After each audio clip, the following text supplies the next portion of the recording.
অনেকদিন আগের কথা। রহিম নামের এক লোক তার পরিবারের সাথে একটি গ্রামে বাস করত। সে ছিল খুবই দরিদ্র।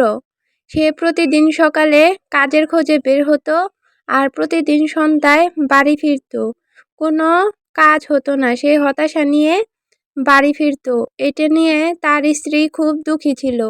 সে তার স্ত্রীকে খুব ভালো করে বোঝায়, কিন্তু তার স্ত্রী তার কোনো কথাই বুঝতে চায় না। সে এটা নিয়ে খুবই হতাশ ছিল। তার স্ত্রী সংসারের খরচ, ছেলের পড়াশোনার খরচ নিয়ে খুবই চিন্তায় ছিল। রহিম তার স্ত্রীকে ধৈর্যশীল হতে বলে। এমন সময় তার ছেলে এসে একটি খেলনার বায়না করে, কিন্তু সে তা দিতে অস্বীকার হয়। এতে তার ছেলে মন খারাপ করে সেখান থেকে চলে যায়। এটা দেখে তার স্ত্রী আরো বেশি দুঃখী হয়।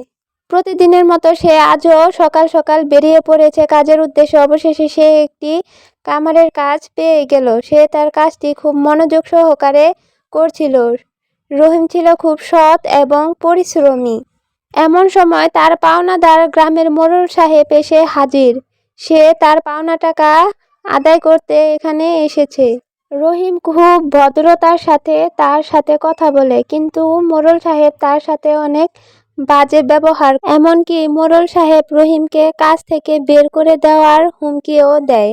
রহিম তাদের কথায় ক্ষিপ্ত না হয়ে তাদের সাথে খুব সুন্দর ও নম্র ব্যবহার করে। তারপর সেখান থেকে মোড়ল সাহেব চলে যান। রহিম তার মতন কাজ করতে থাকে। নতুন নতুন গল্প পেতে চ্যানেলটি সাবস্ক্রাইব করুন।